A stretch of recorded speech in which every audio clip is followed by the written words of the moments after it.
So welcome back everyone to the Longchen Shedra guest lecture with Dhammadipa. Good to see you all here, so enjoy the lecture. Okay, so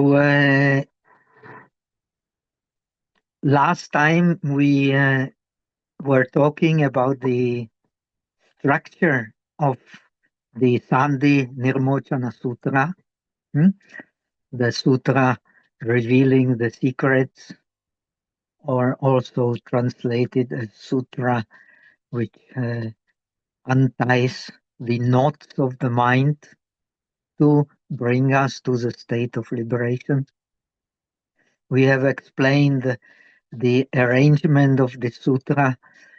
First, its introduction, then it's explaining the sphere of the practice of yoga,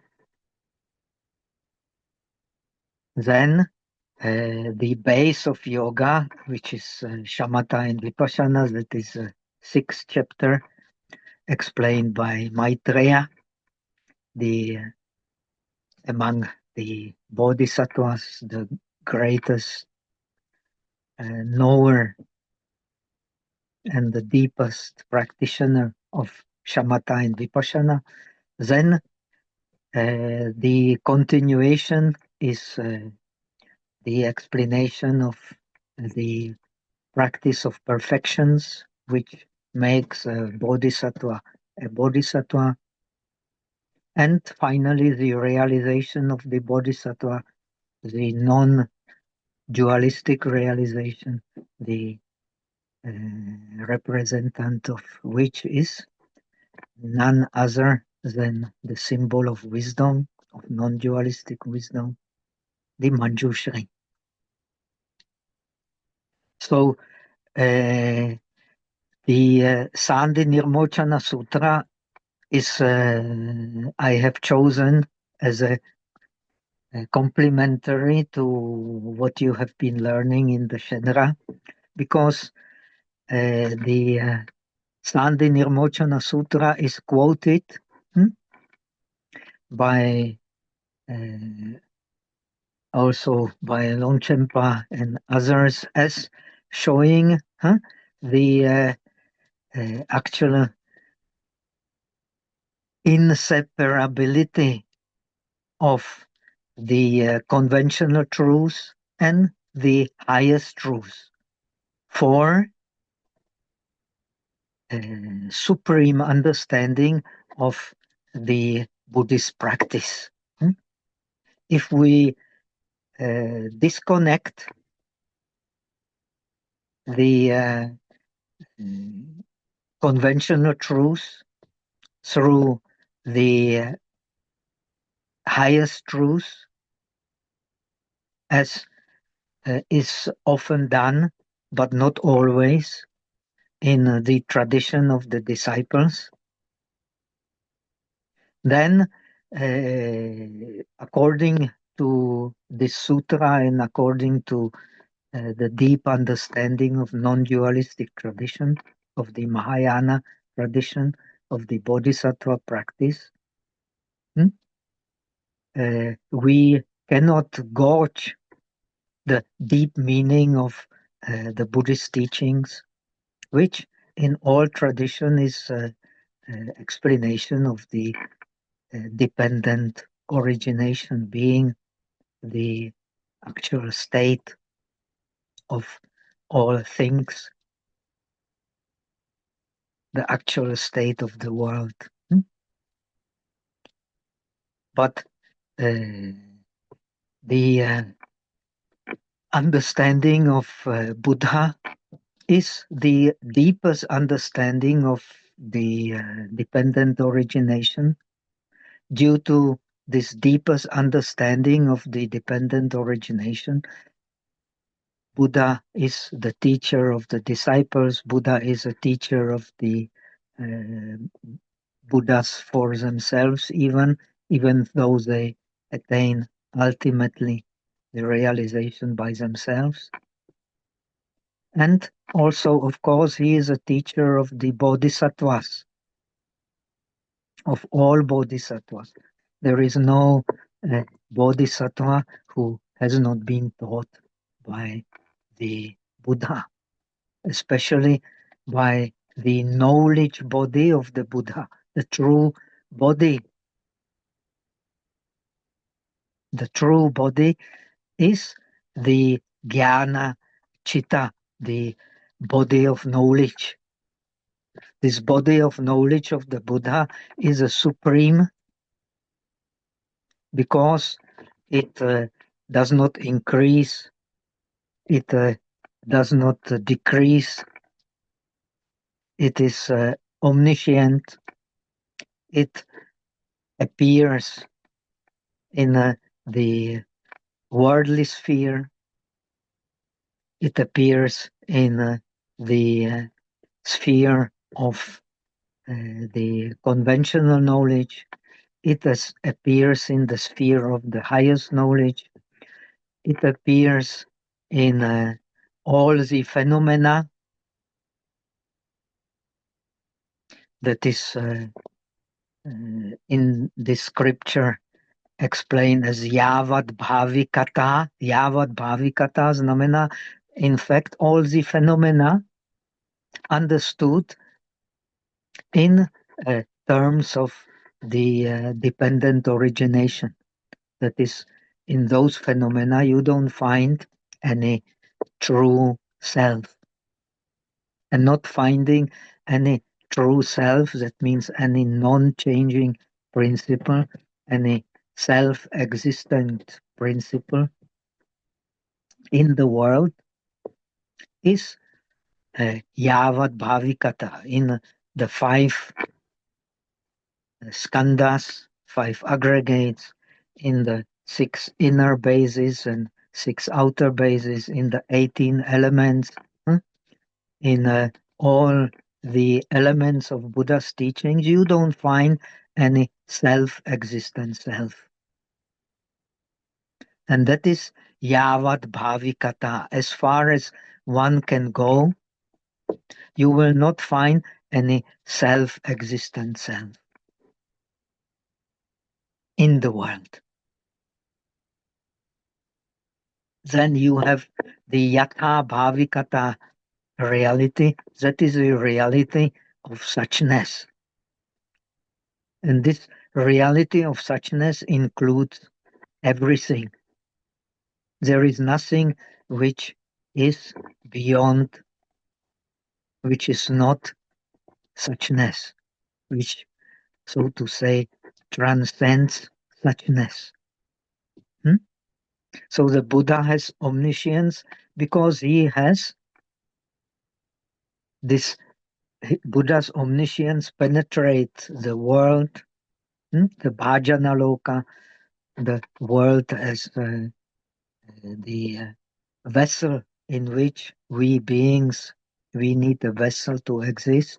If we don't have the earth, the elements, then we have no base for existence. This is called bhajana loka. The sattva loka, it includes this reality of the world of the beings, and it includes, so to say, all realities in terms of suchness. In this reality in terms of suchness, when you penetrate it with the perfect knowledge, with a mind of perfect knowledge, with a body, so you will not find any kleshas, any defilements, and you will not find any daustulya, you will not find any grossness. Everything is supremely subtle, the subtle appearance of the knowledge of body itself. So in this supreme appearance of the body of knowledge itself, which is the content of the body. There is no grossness of the faculties, no grossness of what the faculties experience, no nimitta, no image one can grasp as belonging to oneself. And it, so to say, contains everything that is to be known in these terms of supreme subtlety and purity. So the introduction to this treatise, we have only mentioned its importance, but we should go through it. Now, this lecture I will devote rather to the first 3 chapters, dealing with the introduction, describing the abode of the Tathagata. Then the second chapter describing the ultimate truth, the Paramartha, which is supremely important to understand, because in the non-dualistic tradition, strictly speaking, unless you understand and penetrate with the body of knowledge, with the real realization, that is theoretically speaking only the realized bodhisattva has from the first bhumi, from the first stage of realization until the supreme realization, however you explain it in the paramita approach or in the tantric approach. In all stages of the Buddhist path, you make this body of knowledge more and more subtle until it grows completely into perfection in the state of supreme enlightenment. Anuttara Samyak Sambodhi, the enlightenment of the Buddha. There is no higher realization than the realization that the Buddha has accomplished. That's why it is called Anuttara, beyond comparison. Our realization is in terms of comparison, even our knowledge of the body of supreme body of knowledge, we can compare in terms of worldly reality, which is always, even as the Platon and Greek philosophers has pointed out, is always relative. There is no absolute high and there is no absolute low. There is no absolute big. There is no absolute small. In the world, everything always was, always is, and always will be relative. But to penetrate the relativity as something we cannot grasp, we cannot appropriate, that is a privilege of the realization, which is beyond all phenomena that can be compared. And for that understanding, it is very important to go very carefully through the first chapter, which describes the abode of the Tathagatas, which are beyond ordinary comprehension. It is an abode, but not really abode in the sense we understand it. It is abode and non-abode.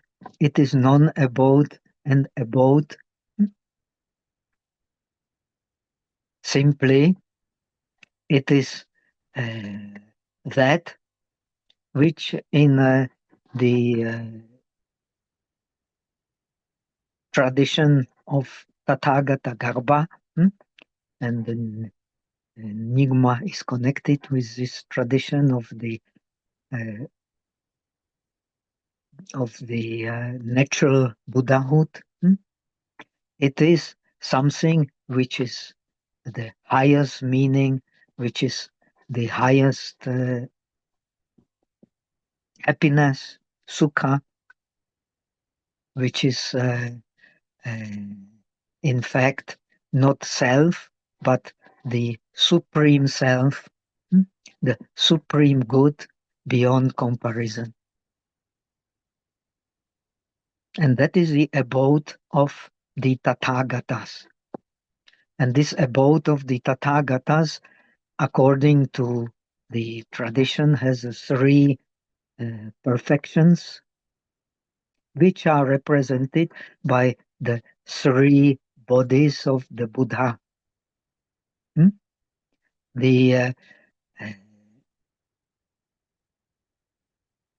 The real body of the Buddha is Dharmakaya, or Dharma Dhatu, or Dharma element, or the extreme of reality, many names for that, or suchness, or emptiness. And that supreme body of the Dharma, which is the real Buddha, has no name, has no, cannot be grasped by any concept. And it is something we have no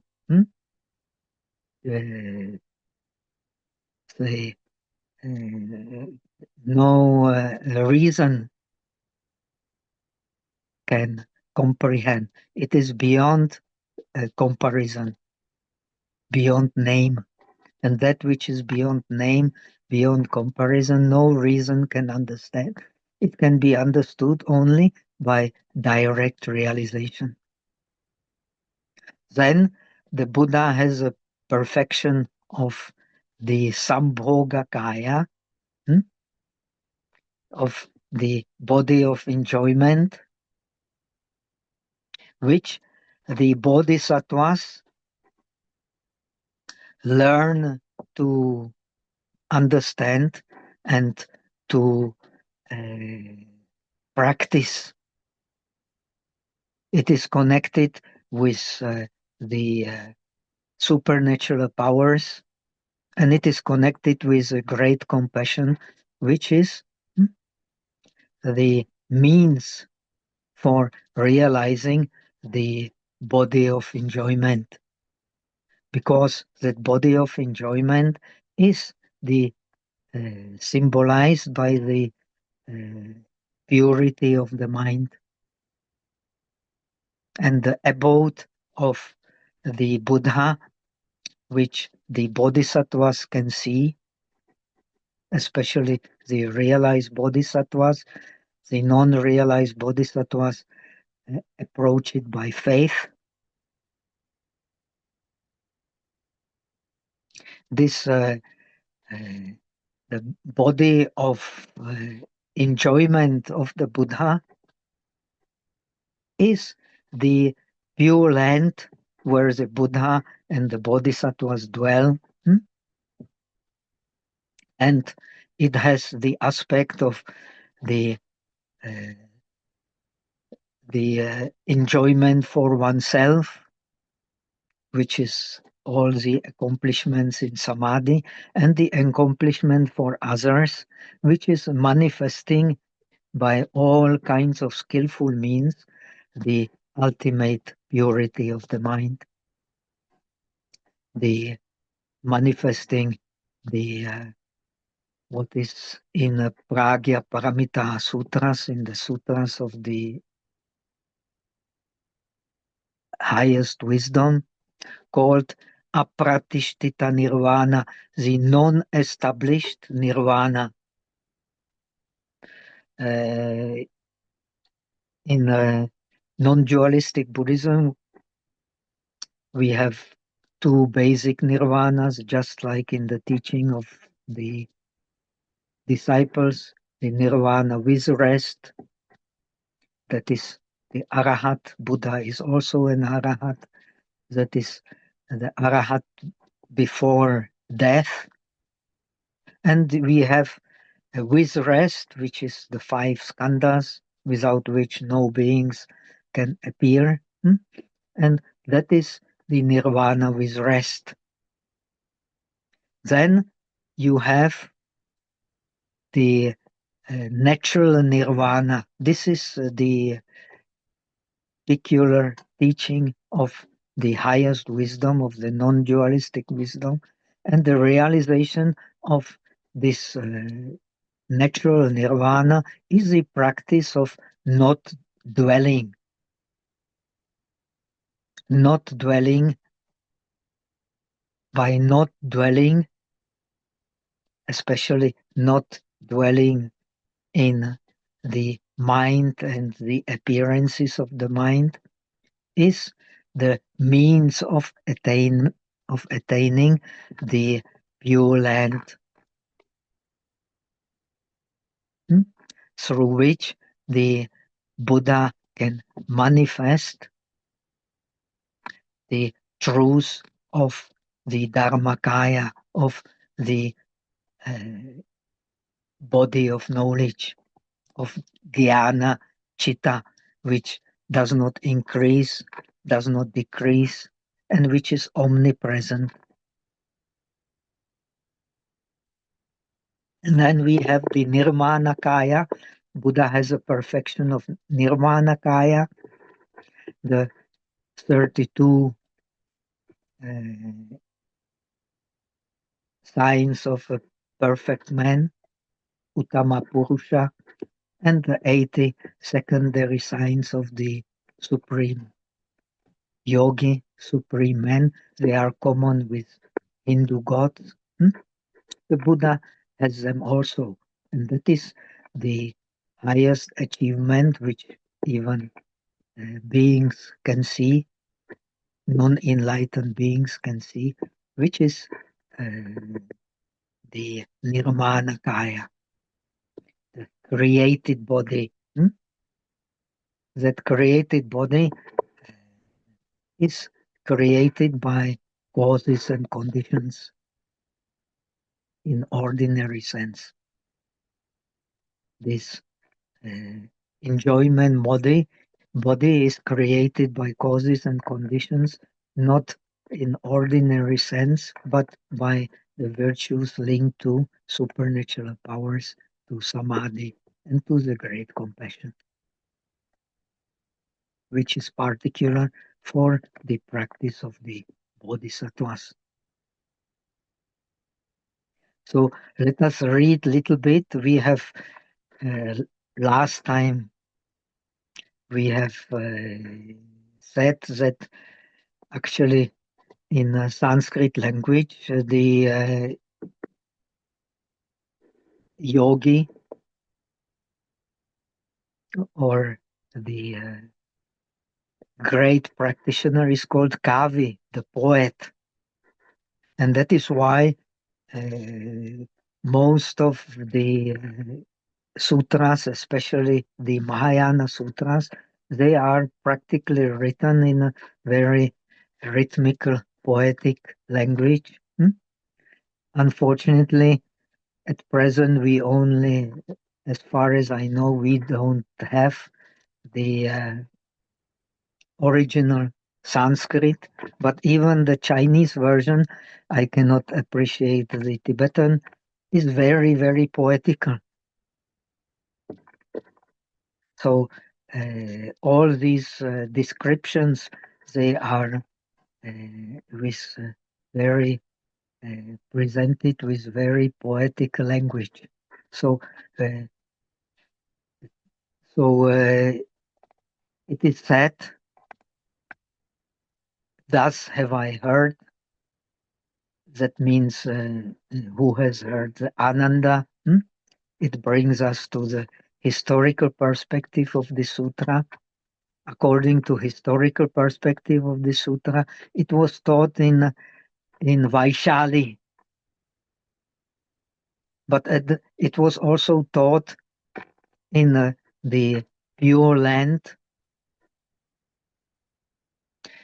where Buddha actually teaches and communicates this knowledge of unity of the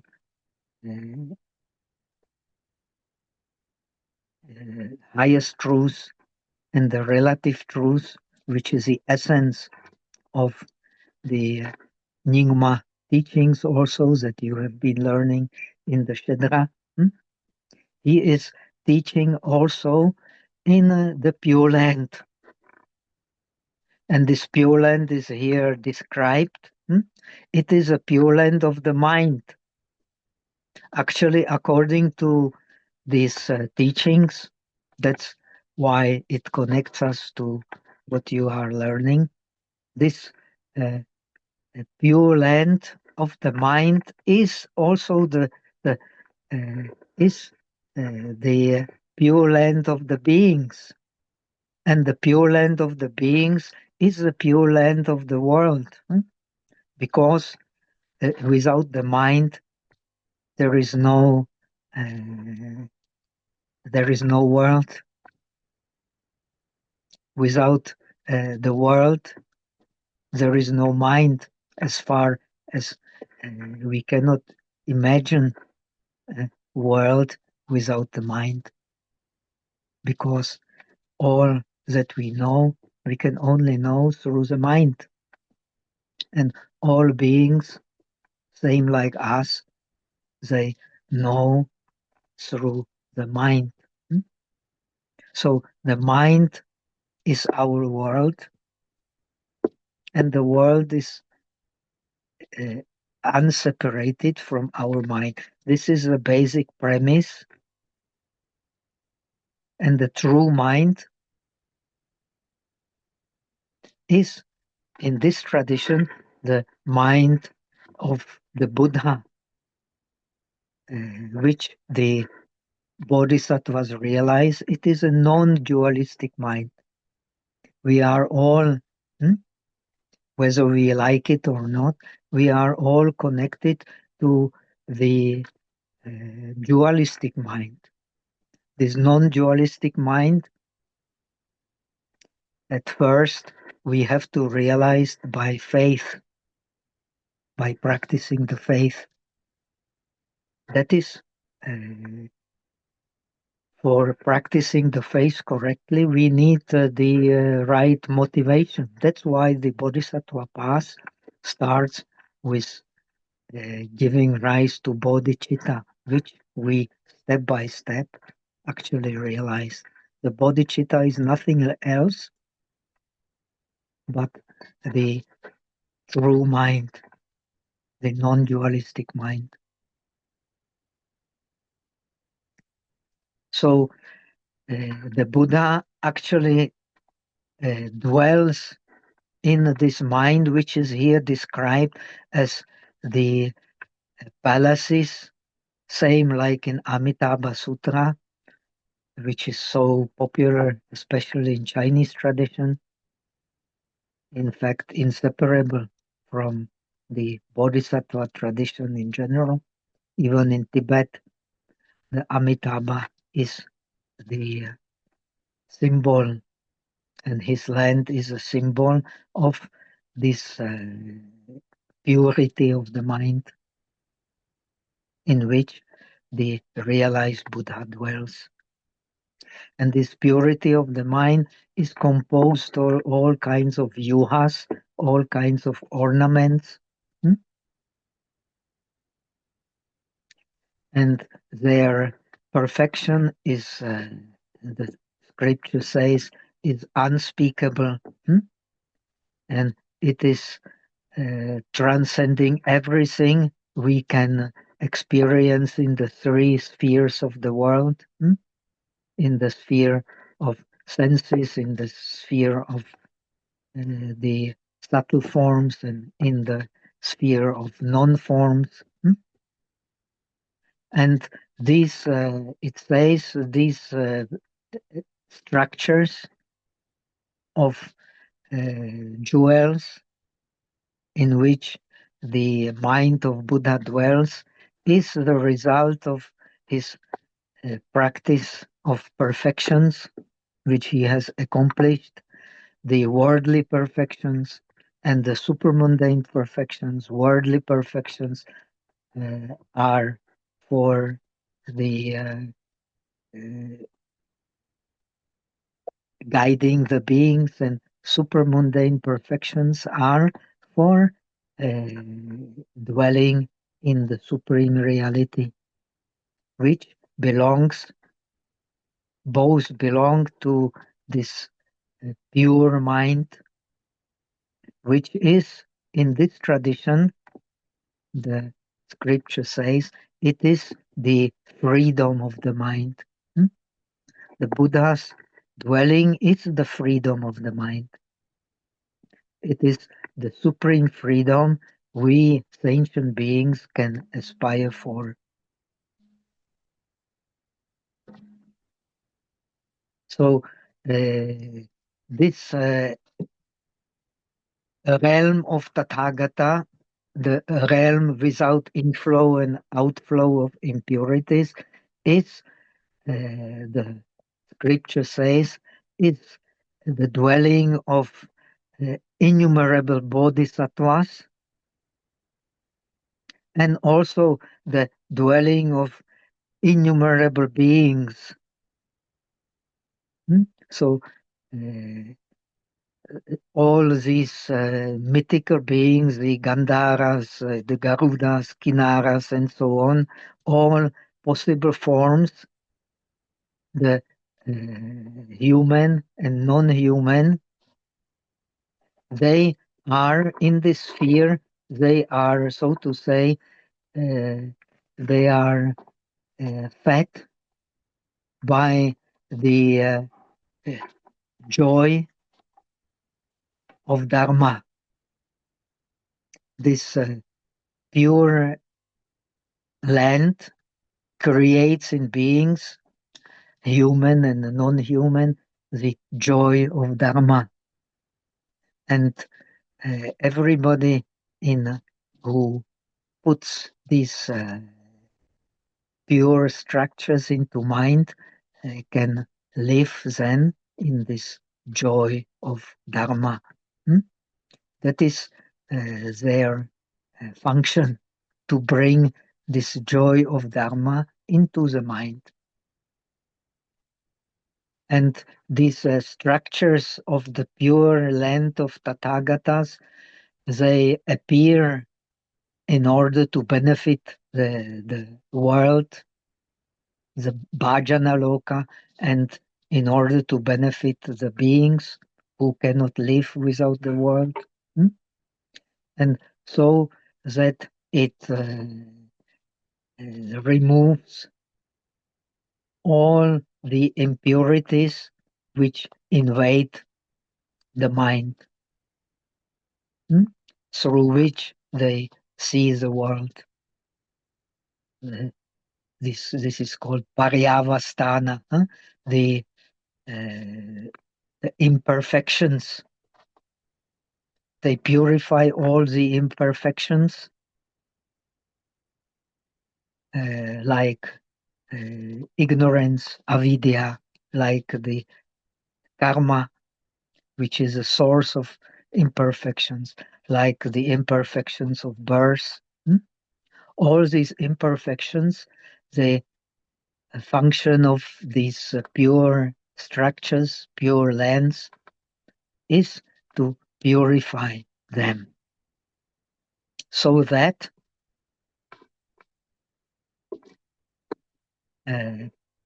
beings who visualize them can stay in the state of happiness, in the state of purity, in the state of fulfillment.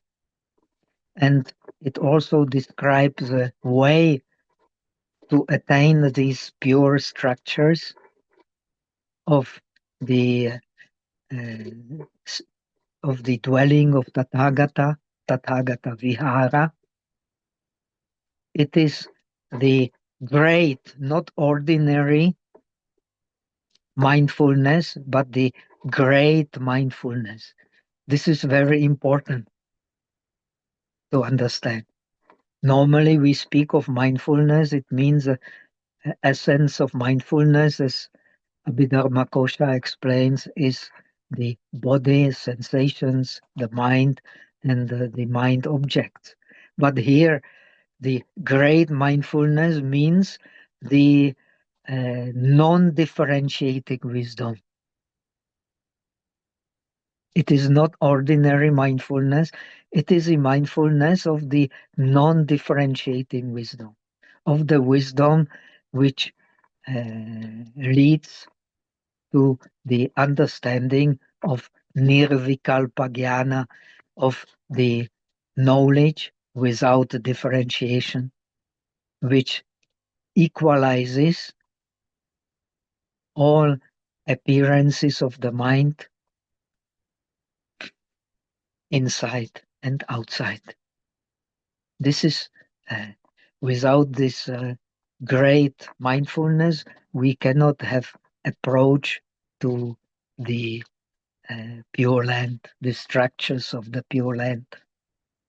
So this great mindfulness, in our case, in the case of not realized bodhisattvas, is based on faith. If we don't have a faith, we cannot practice this great mindfulness. The Uttara Tantra Shastra and all these scriptures connected with the concept of Tathagata Garbha, of natural Buddhahood, they lead us to this great mindfulness. You will find the same principle in the Nyingma teachings. It is not just ordinary mindfulness, it is the mindfulness of the non-differentiating wisdom. And through this mindfulness of the non-differentiating wisdom comes the great wisdom, the great awareness, Mahapragya. The great mindfulness leads to great awareness.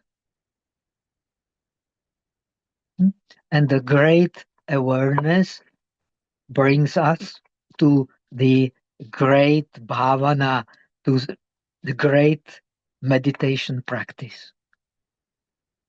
Very wonderful. We should keep this in mind, described in very poetical language. In order to reach in mind, of course, these wonderful structures of Buddha's dwelling, through which we understand the essence of non-dualism,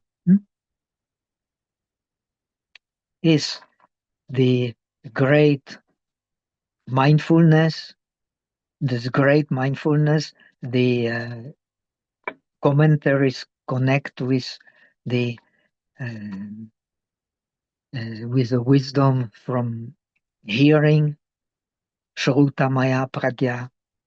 The great awareness connects with the wisdom of contemplation, Chintamaya Pragya, and the great practice, Mahabhavana, connects with the Samadhi, with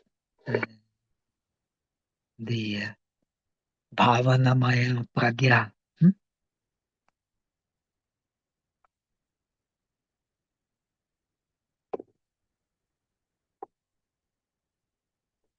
And the jhana, which brings us to this seat of Tathagata, is described by Maitreya in the 6th chapter. It is a great samadhi and great wisdom, or the deeper understanding of shamatha and deeper understanding of wisdom. It is not ordinary shamatha. In the practice of disciples, the shamatha is the 8 samapatis, 4 in the subtle forms and 4 in the non-forms. Here it is a great samadhi, which enables the direct vision of the supreme reality, of non-dualistic reality, and dwelling in it. And the supreme vipassana, supreme insight or supreme wisdom, which is understanding that all forms appearing in the mind are in fact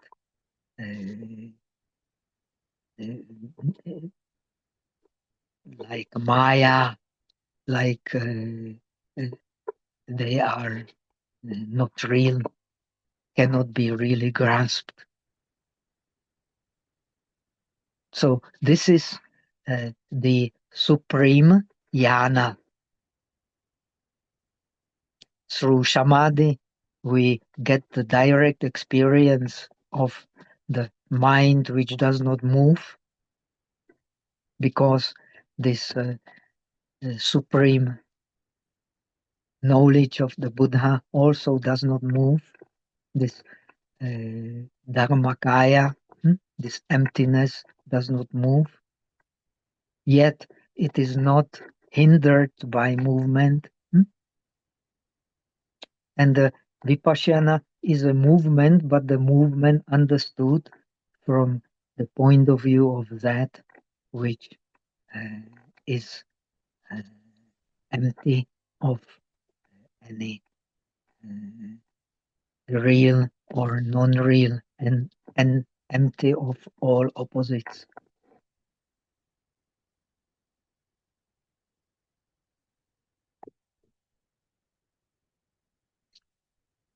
And the entrance into these structures of the pure abode of Tathagata,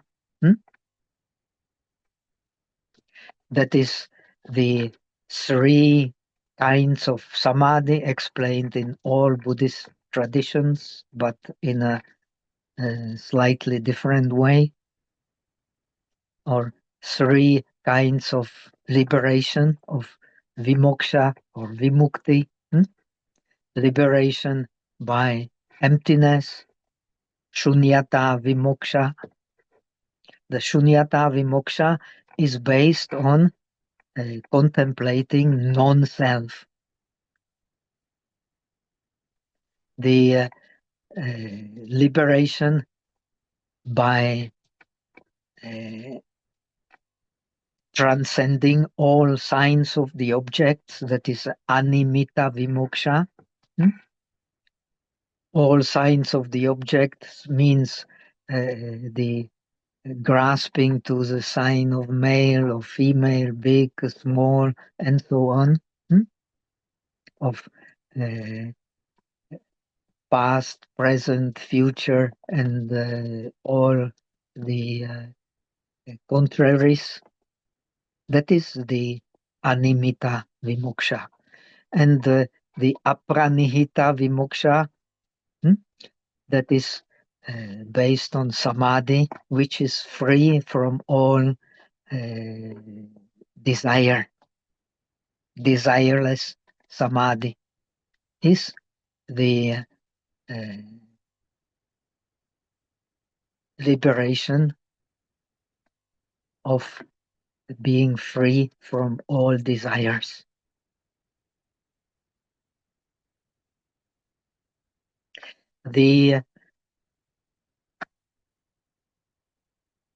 This abode here, we end the description of the abode of the Tathagata, which is a perfection of the three bodies, as we have said. And it is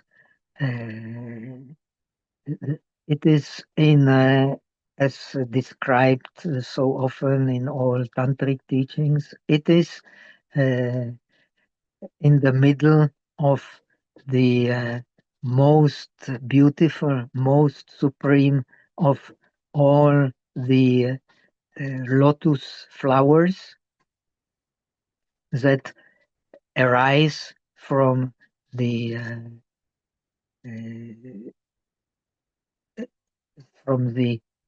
measureless virtues of the Tathagata. The commentary says that the most beautiful of all the lotus flowers is a red lotus. So, but anyway, this is only an interpretation. It doesn't really matter. Now, the next, because this Tathagata who dwells in this dwelling beyond ordinary comprehension, the dwelling of based on the structures of his immeasurable virtues. It has, because the Tathagata is a teacher, so it contains all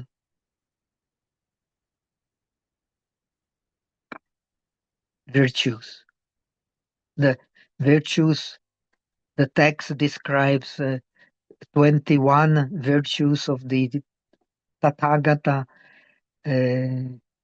13 virtues of the disciples, and 10 virtues of the bodhisattvas. All are included in this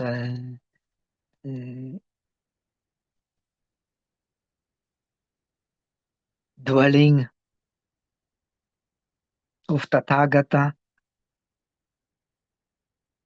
arisen from the lotus or lotuses, symbolizing purity.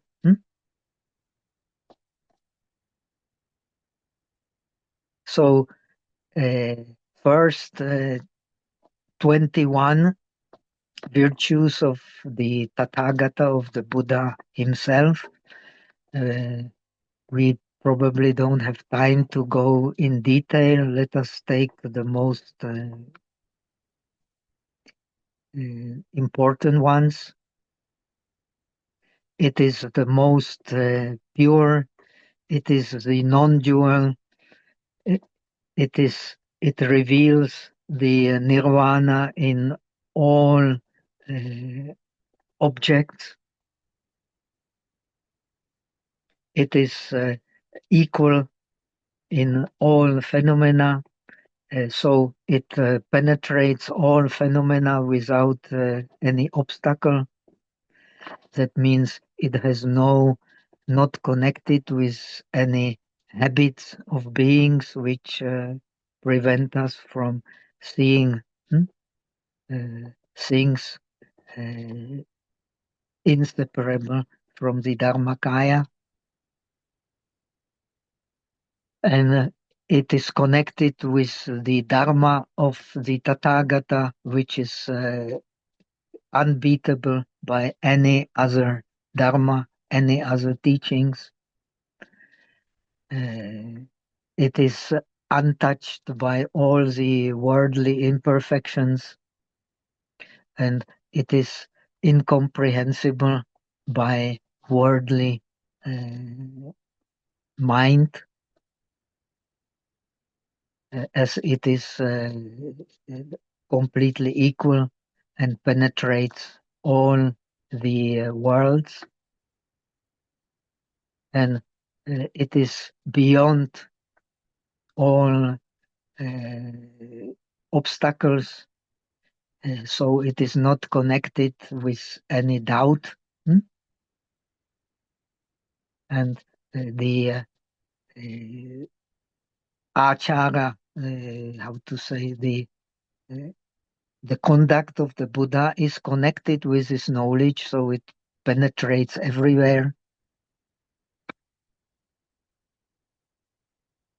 So the Tathagata, because it penetrates everywhere, can reveal himself without any dualistic understanding, and without any adimoksha, without any. This is very important in an Nyingma tradition when you study Dzogchen. It is not connected with any resolution. It appears naturally.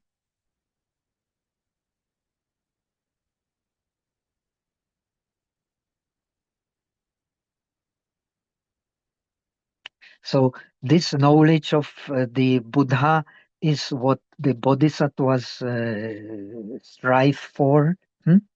It is a natural knowledge, non-dualistic knowledge. It is which is connected with the supreme practice of the perfections, with a supreme knowledge of all the phenomena, and connected with the supreme equality of all the phenomena.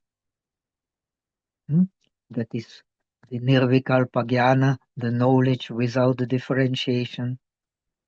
It is in itself the principle of the truth of Dharma Dhatu, of the phenomena or element of Dharma. And the knowledge of this element of Dharma is inexhaustible like space,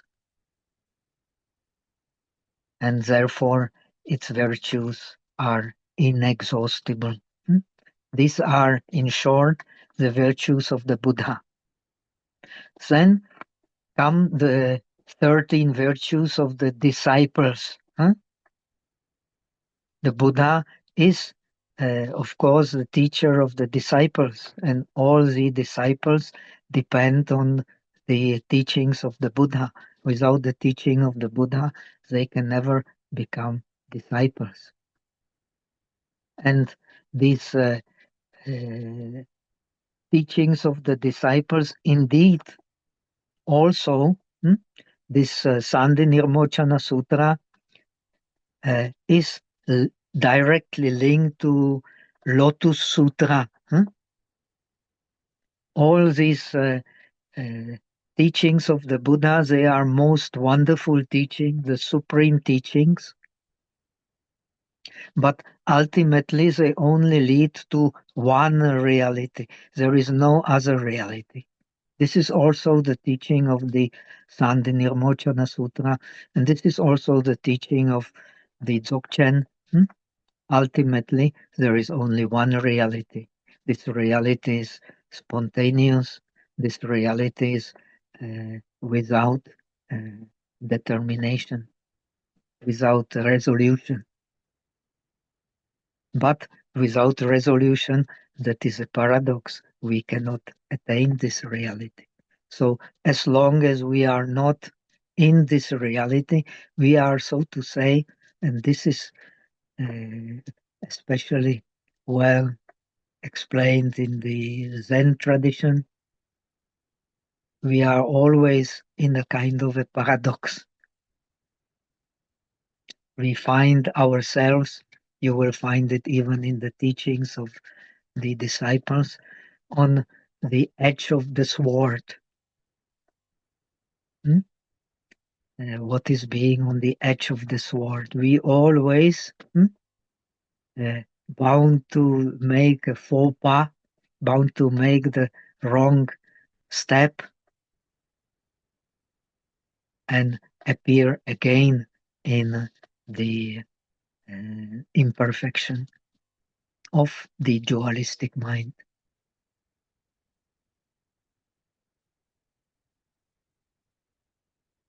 So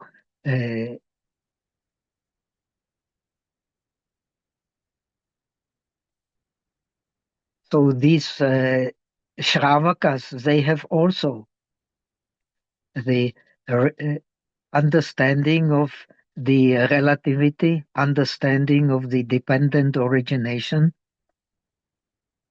So this is the base for right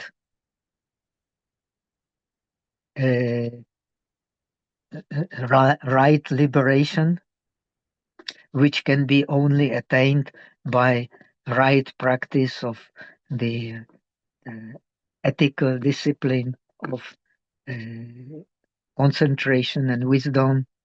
They are motivated by the happiness of Dharma. They are, in a way, fed by the happiness of Dharma. They have the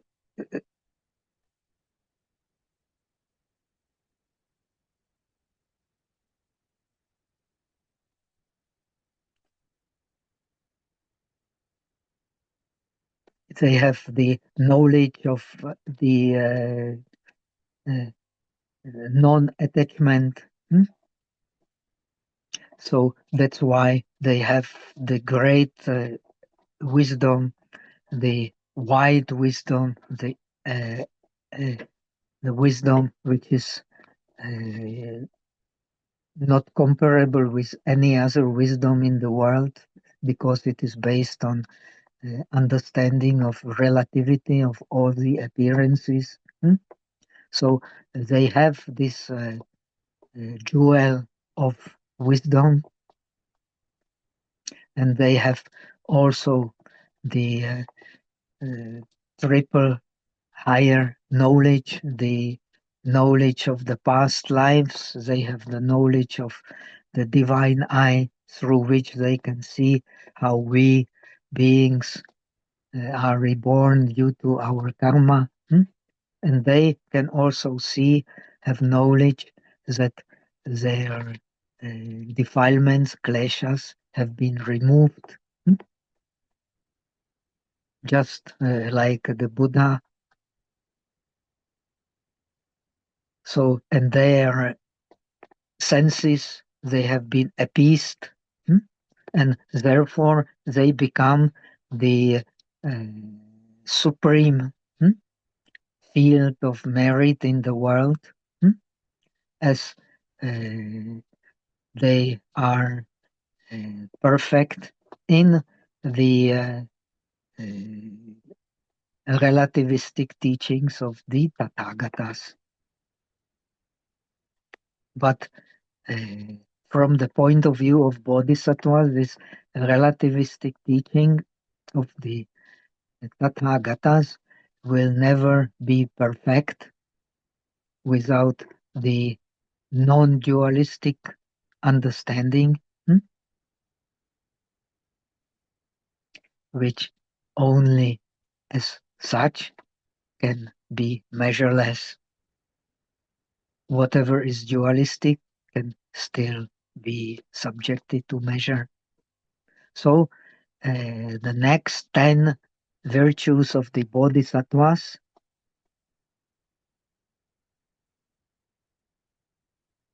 and these virtues of the Bodhisattvas, they connected with the body of enjoyment, which the disciples who are bound to dualistic understanding do not see clearly.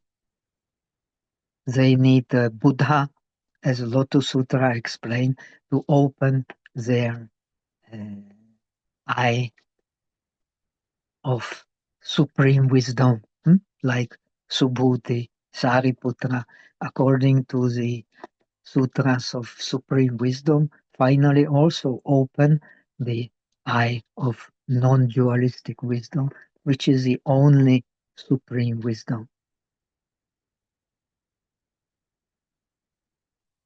So these bodhisattvas, they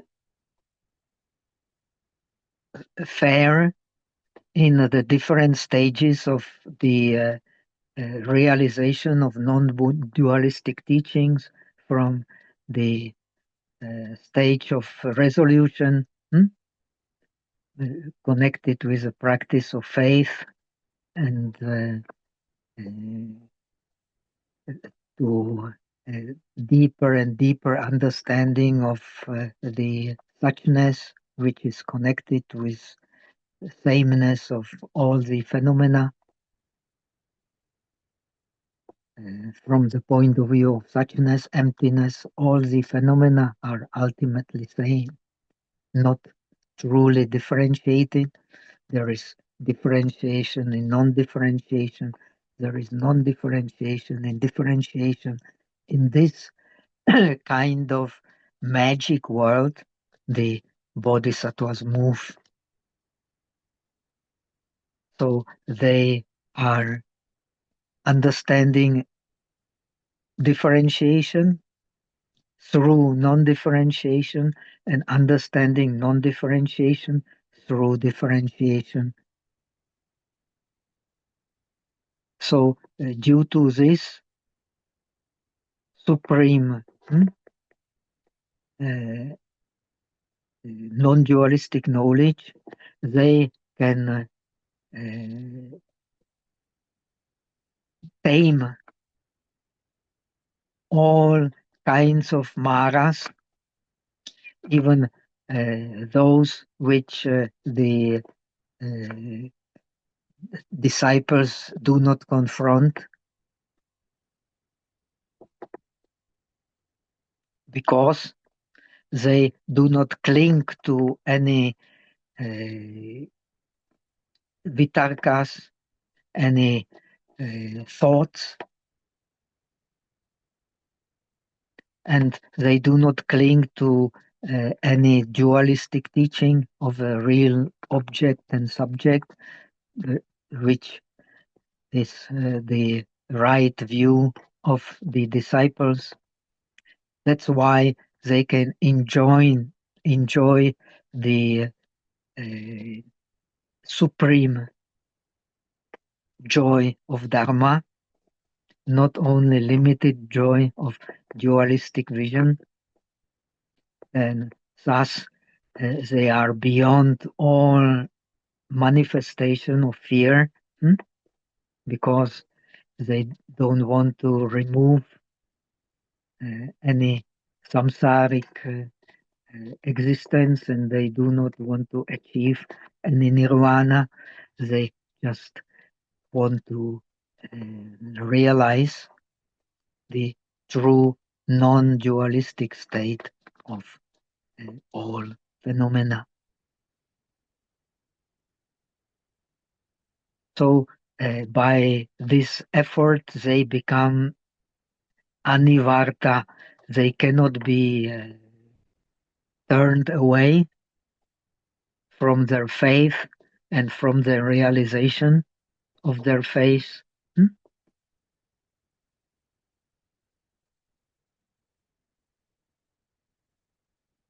So the practice of the bodhisattva, as opposed to the practice of the disciples, is the step-by-step realization of the bodhicitta, of the non-dualistic mind, first through faith, and then through higher, then through conduct, then through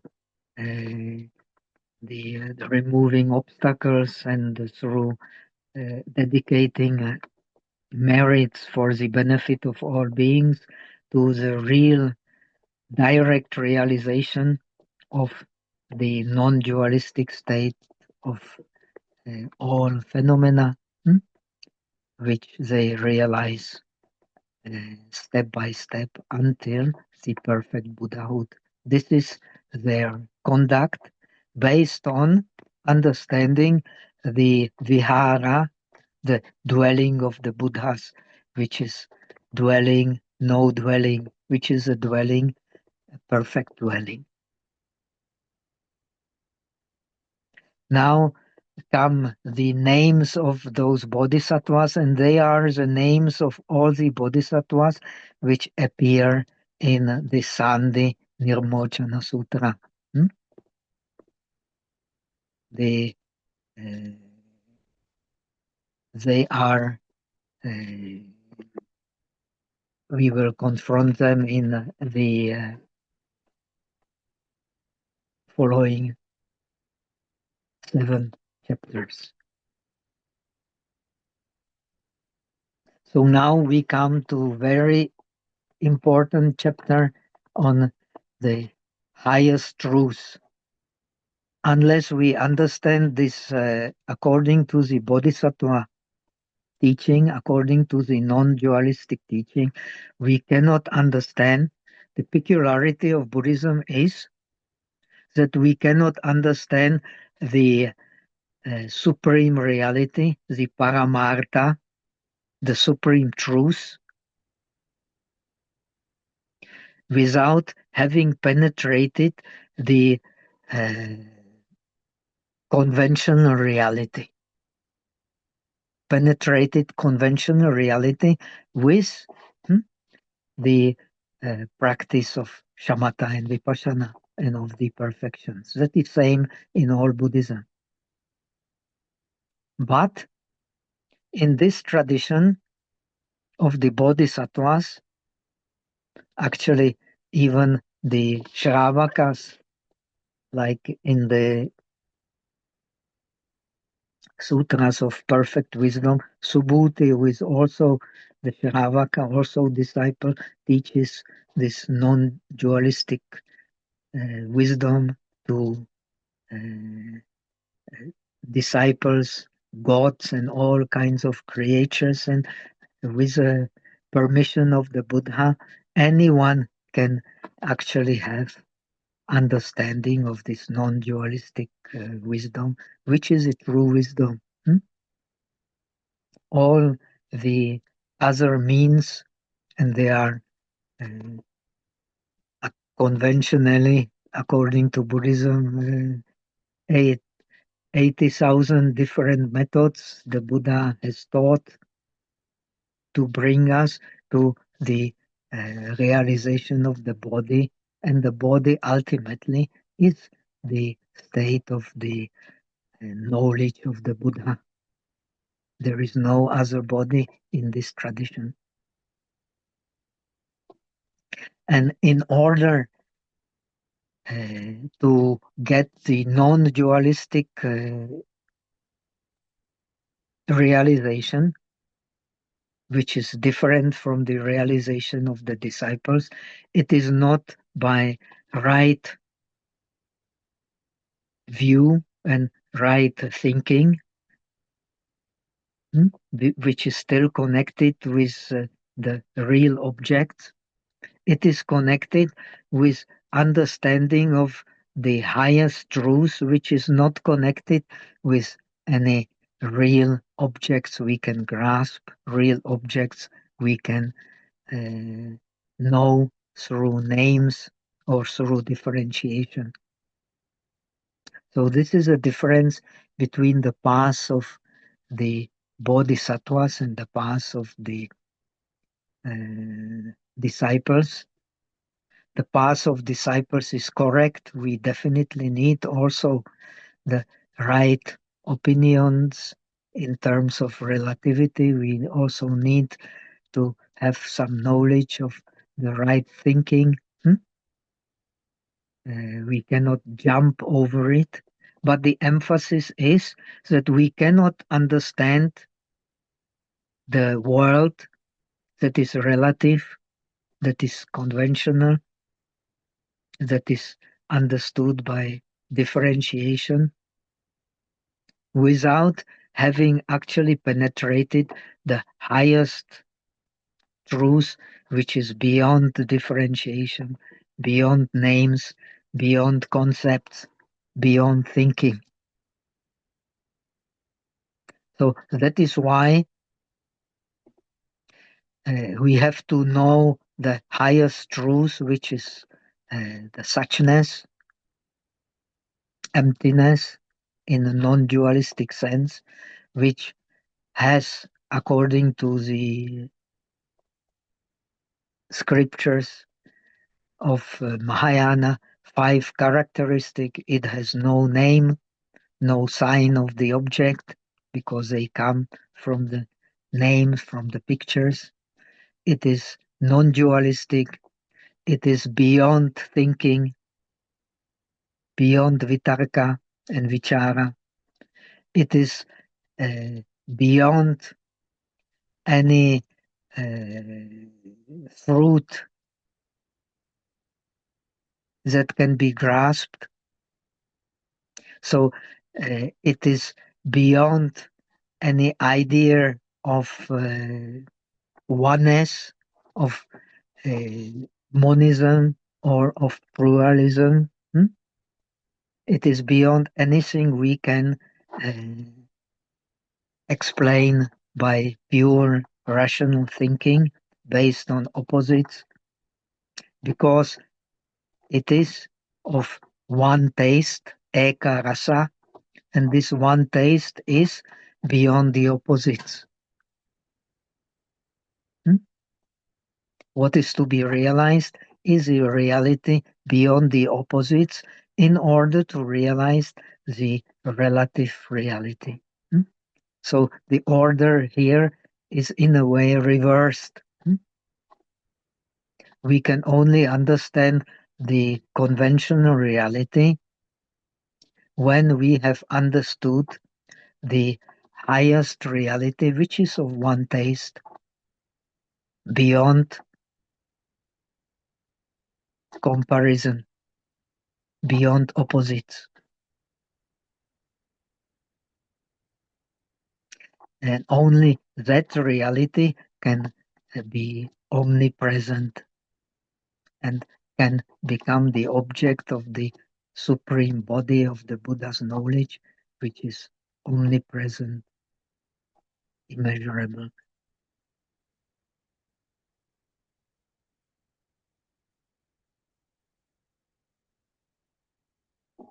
So the first part of the second chapter, we have 2 bodhisattvas discussing together. One is called Vibhavat Pariprishna, the one is called the bodhisattva of wise questioning. Without wise questioning, we cannot get wise answers. And the other bodhisattva is the Gambhira Artha, the revealing of the highest meaning. So in order, this is very important, in order to that the highest meaning can be revealed, we have to have the wise questioning. Without wise questioning, we will not get wise answers. And of course, the wisest questioning is questioning whom? Questioning one's own mind, which, according to this tradition, is inseparable from the wisdom of the Buddha.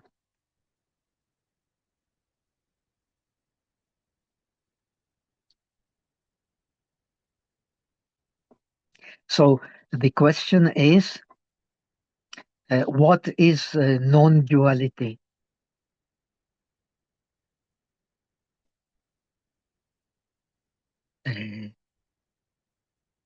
Which reveals the true nature of reality.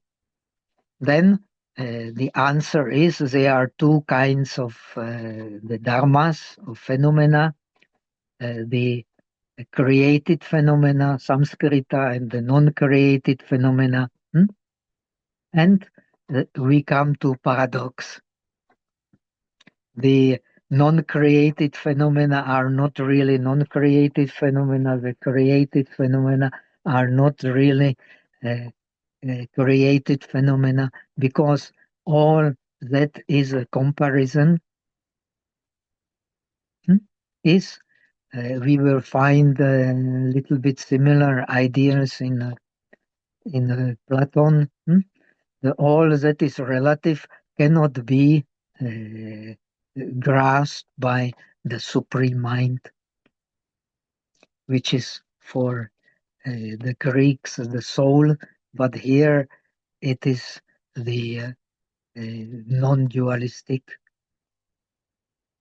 body of knowledge.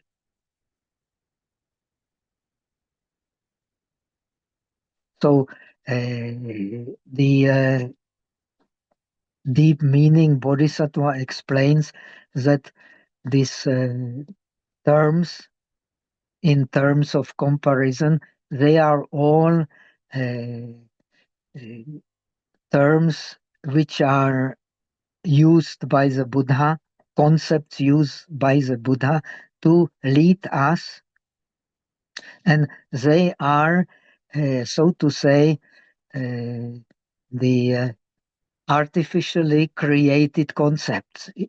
What means artificially created complex names? Because they don't exist in reality. The reality, which is of one taste, they are just concepts created, artificially created by Buddha to lead us to this reality, which is of one taste. If we take them to be real, then we are, so to say, separating ourselves from this reality of one taste. So these realities artificially created of Buddha are just concepts created by accumulation of words, of syllables. And whatever is constructed, whatever is parikalpita, is fabricated, should not be object of grasping. It should only be object of deeper understanding.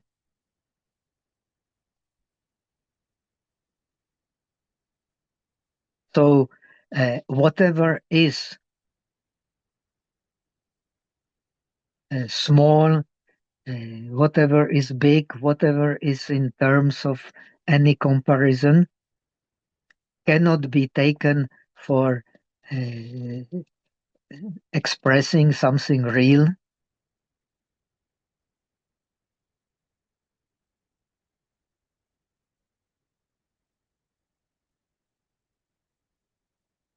But all this does not mean that there is no thing about which we should speak. This kind of silence Buddha does not approve.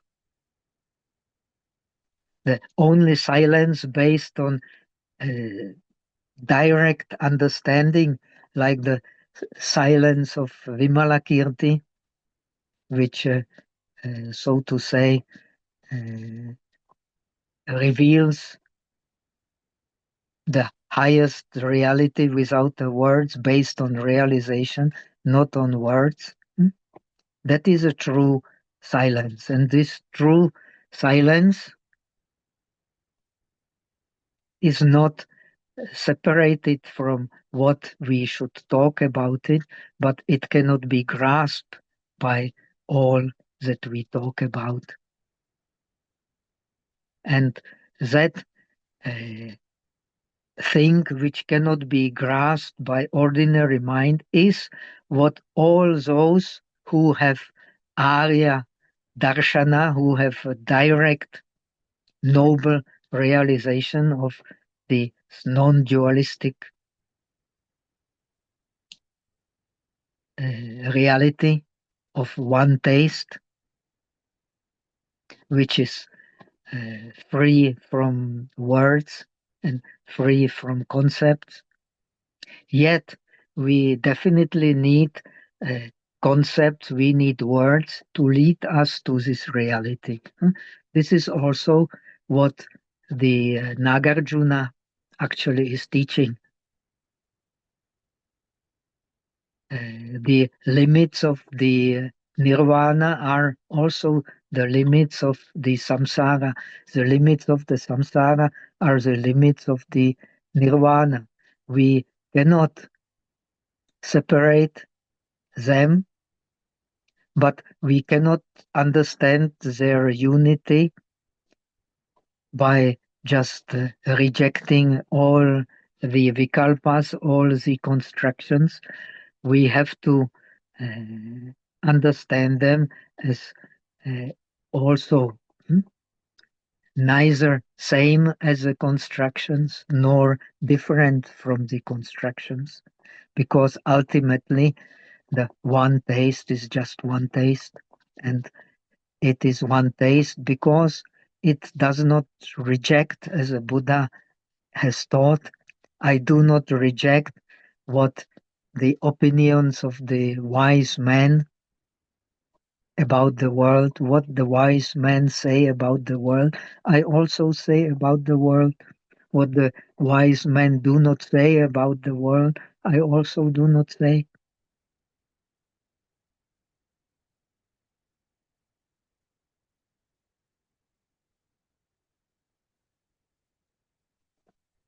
So that's why all these words that the Buddha uses to lead us to the supreme reality, we should not grasp.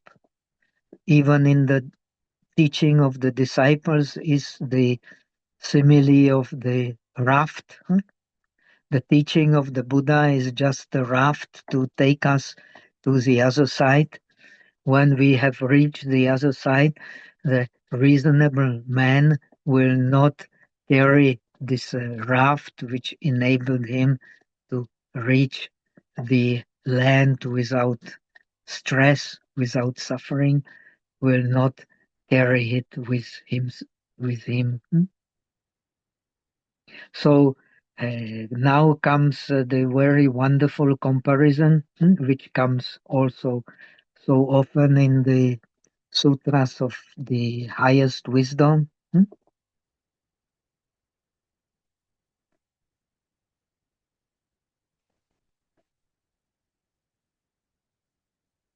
So just like the magician and his disciple uses uh, all kinds of skillful means to reveal all kinds of magic in the shape of elephants, of horses, of yanas, of the carriages. They can create all kinds of shapes, but all these shapes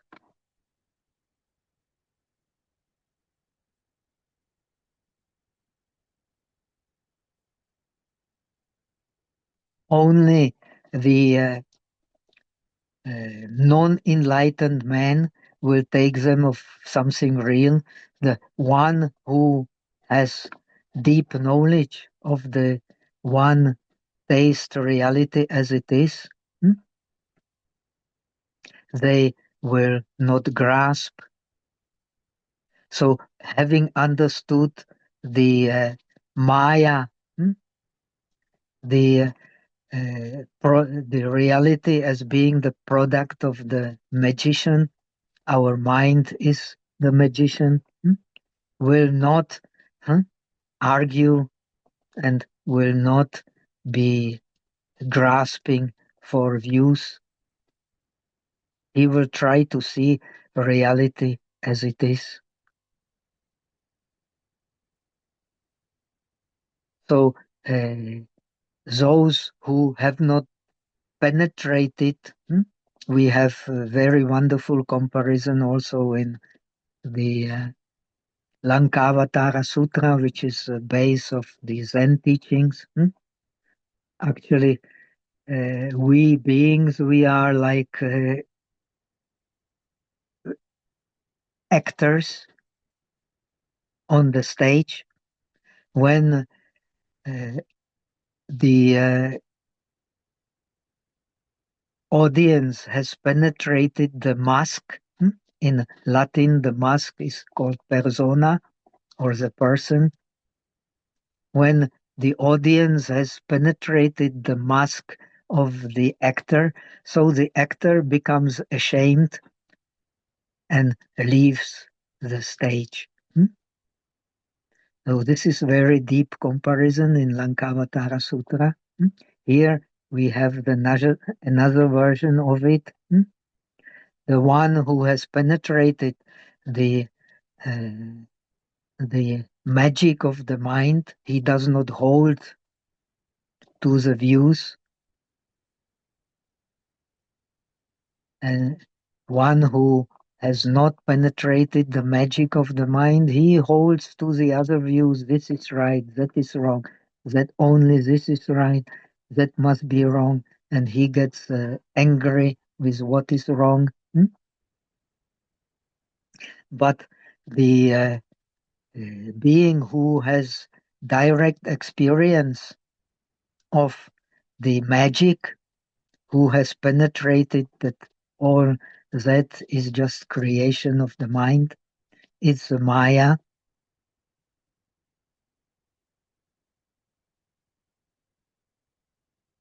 So he will not cling to any views.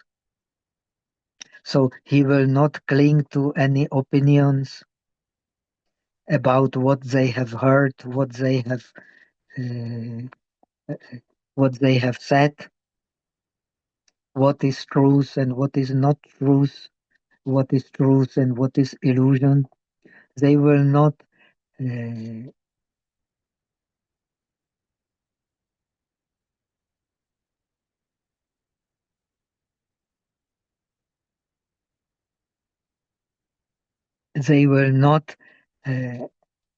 cling to any explanation of what exists and what does not exist as being true.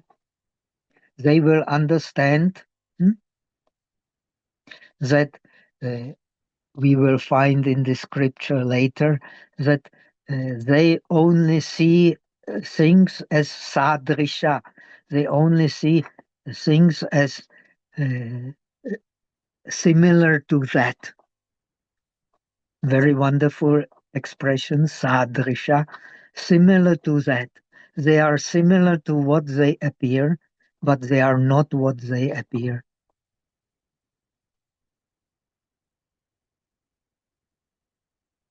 So as long as one is attached to anything he has heard, he has seen, through the senses, so he will have to again and again and again change his opinions and search for the higher truth. But one who has realized the one taste, he does not need to search for it any time later. He will always be in the presence of that one taste.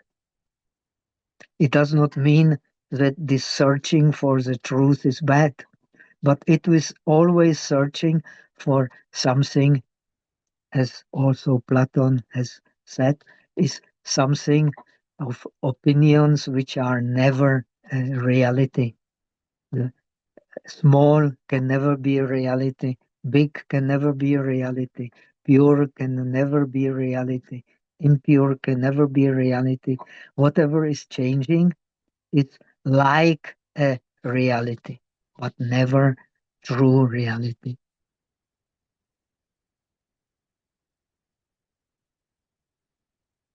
So one who understands the true reality, he will also spontaneously understand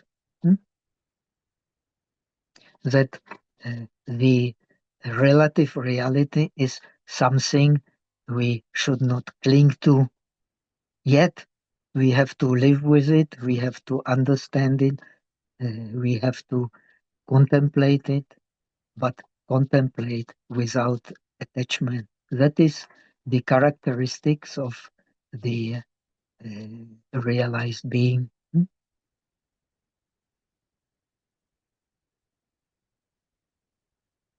So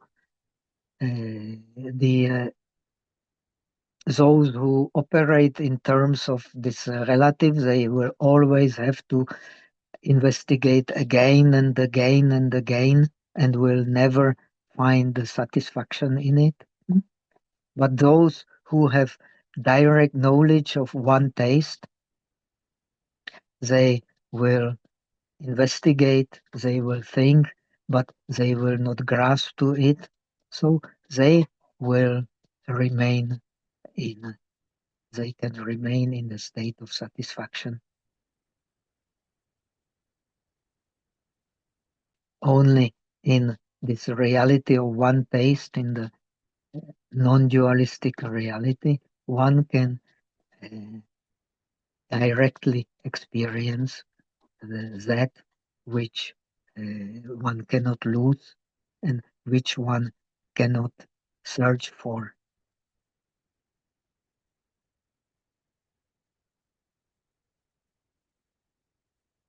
Then this teaching is this discussion between these two bodhisattvas is summarized by verses which say the Buddha explains the dharmas, the phenomena free from dualism. These phenomena, they cannot be grasped by the words. Their meaning is very deep, and they don't belong to the sphere of knowledge of the non-wise one, of the balas, of the stupid ones. They cannot know the true meaning of one taste because they cling to dualistic knowledge. They cling, this clinging to dualistic knowledge is called prapancha. And so they always expand their feelings and their perception due to this prapancha searching always something truly existing, because what truly exists they have not yet truly realized.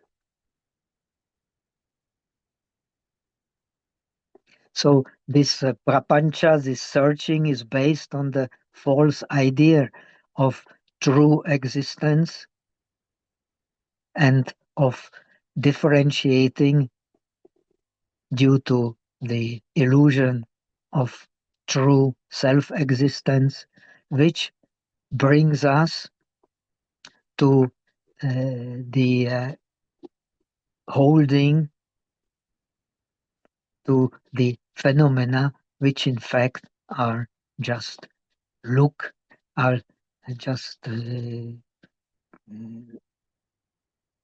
appearances, which have no true self, which has no true lasting meaning, which are themselves can not bring a full satisfaction, manapa, or which are not truly unsatisfactory, which are not truly object to dislike, hate.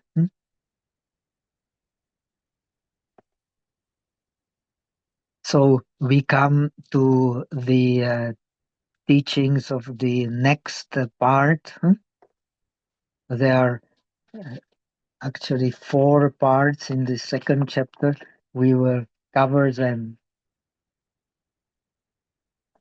very briefly in our next lesson, and we will come to conventional reality, which is explained in the third chapter, this conventional reality is based on the understanding of the mind, and understanding of the mind as in its three different aspects. And these three different aspects of the mind, chitta, manas, vijnana, then they become three spheres of our experience, and neither of this sphere of our experience has the self-existing nature. So this is understanding the Gochara, the sphere of true yoga. When we understand the sphere of true yoga, we can truly engage in the practice of perfections, starting with shamatha and vipassana, and also ending with shamatha and vipassana. Okay, so now we have already surpassed our time by 10 minutes. I hope something of what I have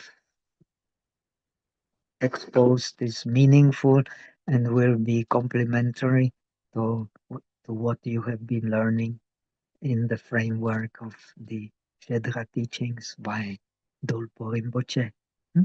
Actually, the teachers of Dzogchen, they also refer to Saṃdhinirmocana Sutra. That's why I have chosen this sutra as complementary to the non-dualistic teachings. And the Saṃdhinirmocana Sutra is accepted, even though it is the base for understanding the Yogācāra, it is also accepted by Madhyamika. The Madhyamikas also explain the sutra, but only difference is that the mind is also not something that truly exists.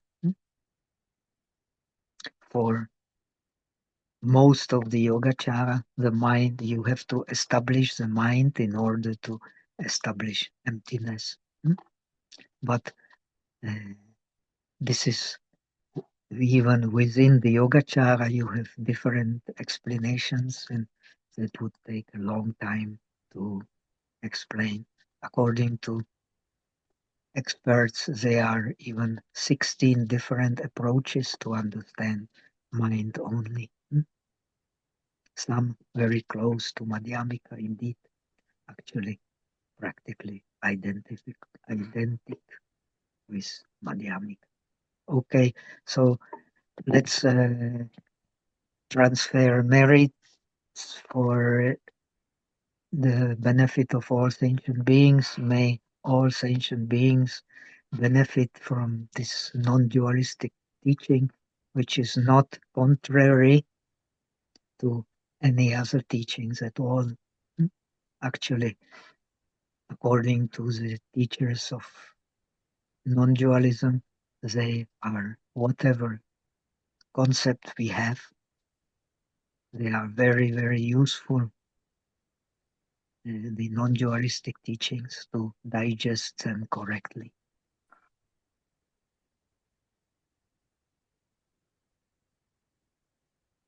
So I will recite in Chinese because I'm not familiar with this formula in Tibetan, and it is still not commonly practiced in Sanskrit. So I recite in Chinese and then translate into English.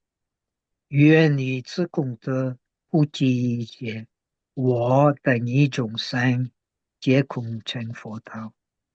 May the merits of this practice spread to all beings, so that we attain the state of perfect realization.